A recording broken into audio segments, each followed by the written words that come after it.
ایک عام تاثر یہ ہے کہ غزہ میں مظالم اسرائیل کے کم ہو گئے ہیں، اور شاید اسرائیل اب اس طرح سے نہیں حملے کر رہا جس طرح سے پہلے وہ حملے کر رہا تھا، خون کی ہولی کھیل رہا تھا، لوگوں کو نشانہ بنا رہا تھا، بچوں کو مار رہا تھا، عورتوں کی عصمتیں پامال کر رہا تھا۔ اب شاید وہ صورتحال نہیں ہے، لیکن یہ بہت سے لوگوں کی غلط فہمی ہے۔ اسرائیل اب بھی حملے کر رہا ہے، اب بھی لوگوں کو مار رہا ہے، غزہ اب بھی گرم ہے، غزہ کا میدان لوگوں کے لیے زندگی گزارنا بہت مشکل ہو گیا ہے، اور اب انہوں نے باقاعدہ منصوبہ بندی کے تحت غزہ والوں کی سانسیں کھینچنے کا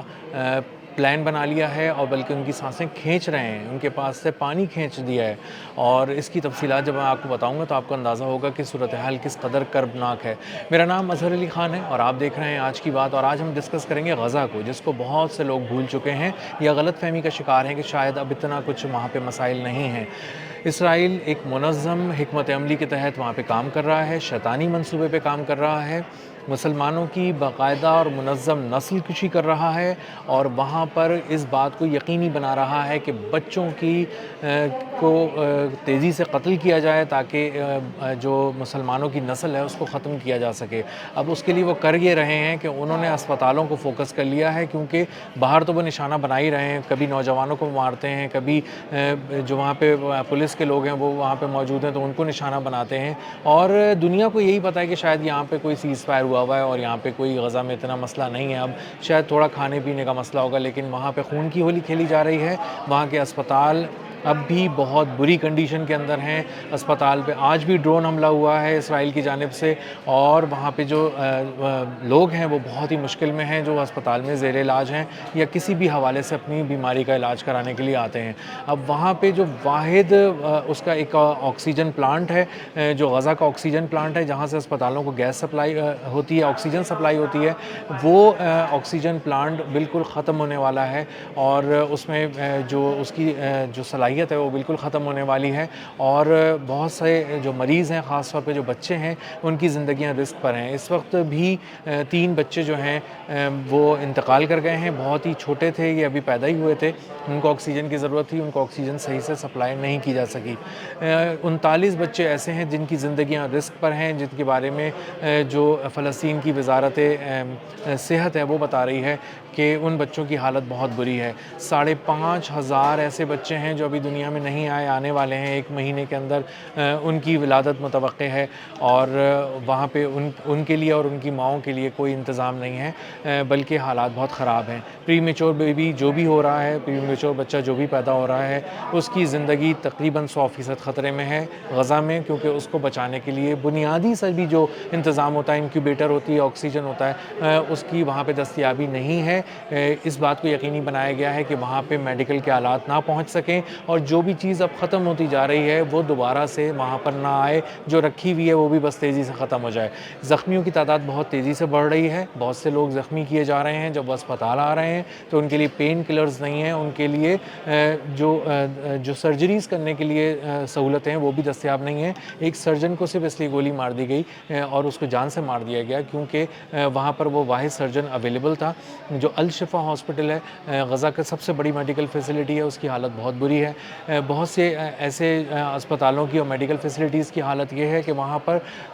گٹر کا پانی چھوڑ دیا گیا، اور گٹر کا پانی اس لیے چھوڑ دیا گیا ہے تاکہ وہاں پہ تعفن پھیلا رہے، اور اس بات کو یقینی بنایا جائے کہ وہاں پر موجود جتنے بھی مریض ہیں، چاہے بچے ہیں یا بڑے ہیں،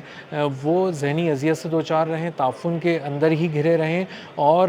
کوئی اور بیماری بھی اس تعفن کے نتیجے میں، اور بیماریاں پھوٹ کر اگر ان کو کوئی لگ سکتی ہے تو وہ بھی ان کو لگ جائے اور وہ زیادہ سے زیادہ بیمار ہو سکیں، اور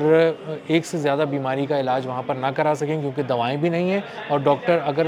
دیکھ بھی لے گا کسی طرح سے اور کوشش بھی کرے گا ان کو بچانے کے لیے تو کھلائے گا تو دوا اور لگائے گا تو انجیکشن، اور یہی دونوں چیزیں ایسی ہیں جس کو انہوں نے انشور کیا ہے کہ وہ وہاں پر دستیاب نہ رہیں۔ یہ وہ صورتحال ہے جو اسپتالوں کی صورتحال ہے۔ اگر اب آپ اس طرف آتے ہیں کہ وہ کہاں رہ رہے ہیں، کس طرح زندگی گزار رہے ہیں، تو وہ ٹینٹس میں رہ رہے ہیں، اور ٹینٹس میں رہنے میں وہ ٹینٹس کے نام پر ایک بوسیدہ سیدھا سا کوئی کپڑا ہے اس کو اپنے سر پہ باندھے ہوئے ہیں اور کسی طرح سے چاروں طرف سے ڈھکنے کی کوشش کر رہے ہیں. جو ٹینٹس ان کو دیے گئے تھے پہلے وہ نئے تھے, اب وہ خراب ہو چکے ہیں, پھٹ چکے ہیں, ٹوٹ چکے ہیں, اور اب وہ کسی طرح سے جوڑ جاڑ کے ان کو انہوں نے کوشش کی ہے کہ کسی ایک طرف رکھ سکیں اور وہاں پر وہ کسی طرح سے رہنے کی کوشش کریں. لیکن وہاں پہ وہ اپنا کھانا بھی نہیں رکھ سکتے. وہاں پہ جو کھانا رکھتے ہیں تو وہاں پر چوہے ہیں جو ان کے ٹینٹس میں آ جاتے ہیں اور وہ ان کو بھی تکلیف پہنچاتے ہیں, ان کی کراہیت کا باعث بنتے ہیں اور ان کا کھانا بھی کہیں سے قتل لیتے ہیں, کبھی کھا جاتے ہیں. تو یہ بھی ایک بہت بڑا چیلنج ہے جو ان کو درپیش ہے.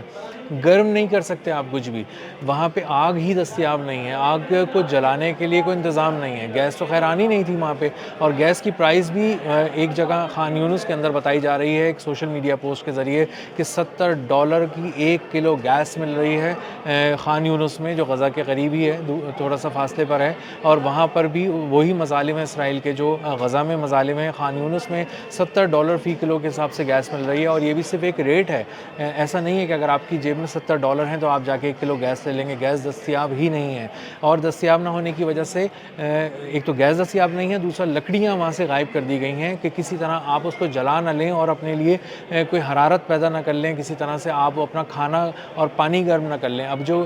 مریض ہیں وہ ٹینٹس کے اندر ہیں, جو اسپتالوں سے ٹینٹس میں آ گئے ہیں, ان کو کچھ نہ کچھ گرم ایسی چیز چاہیے ہوتی ہے. خوراک تو خیر تیار ہو ہی نہیں سکتی کیونکہ اتنی ساری نہ لکڑیاں ہیں نہ اتنی ساری گیس دستیاب ہے کہ پورا اس پہ باقاعدہ ایک پورا کھانا پکایا جا سکے.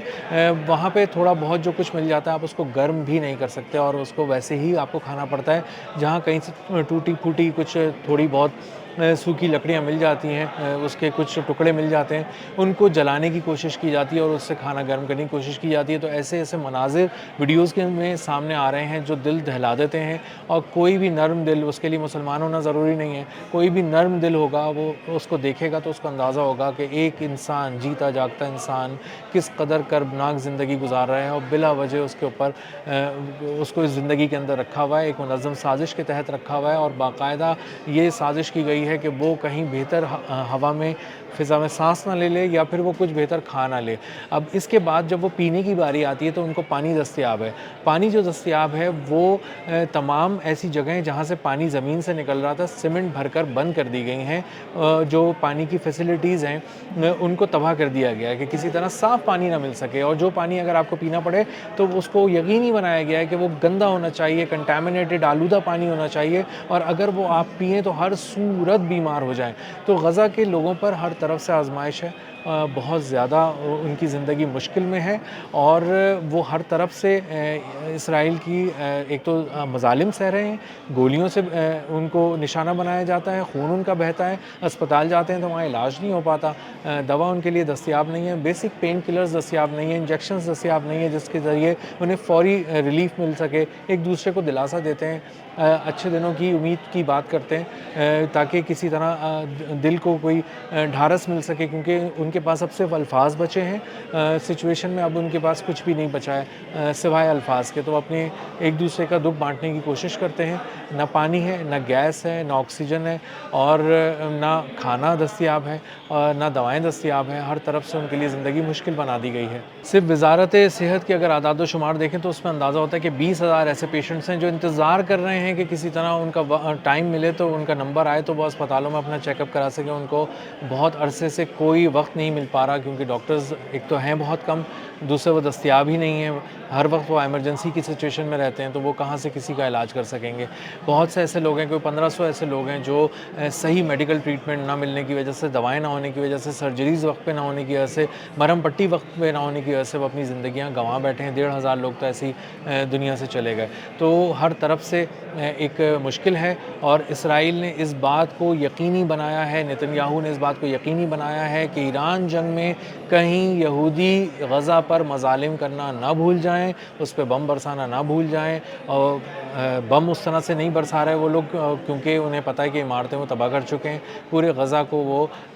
مٹی کا ڈھیر بنا چکے ہیں. اب ان کے پاس زندہ انسان بنے اور وہ خون کی ہولی کھیل رہے ہیں. ایک اسرائیلی فوجی اپنی ویڈیو میں کہہ رہا ہے کہ میں بچوں کو مارنے آیا, بچے مل ہی نہیں رہے, تو مجھے پھر مجبوراً ایک 12 سال کے بچے کو مارنا پڑا کیونکہ سب سے بڑا تو وہی بچہ مجھے دستیاب تھا. اور پہلے اس نے تھوڑا افسوس کا اظہار کیا کہ اس کو بچے نہیں ملے، اور بعد میں اس نے کہا کہ پھر ٹھیک ہے، اب ظاہر ہے کوئی نہیں ملا تو مجھے 12 سال کے لڑکے کو مارنا پڑا، اور 12 سال کی بچے کو وہ بچہ نہیں سمجھتے، وہ سمجھتے ہیں وہ جوان ہو گیا اور اس کا مرنا بہت ضروری ہے۔ تو ایک منظم نسل کشی ہے، خون کی ہولی کھیلی جا رہی ہے، یقینی بنایا جا رہا ہے اس بات کو کہ کوئی نسل پروان نہ چڑھ سکے، جتنی زیادہ میکسیمم چوٹ مسلمانوں کو پہنچائی جا سکتی ہے غزہ میں وہ پہنچائی جائے، اور ان کا منظم قتل عام کیا جائے، منظم نسل کشی کی جائے۔ ملتے ہیں اگلے ولاگ میں کسی نئے خبر، نئے تجزیے اور نئے زاویے کے ساتھ۔ اللہ حافظ۔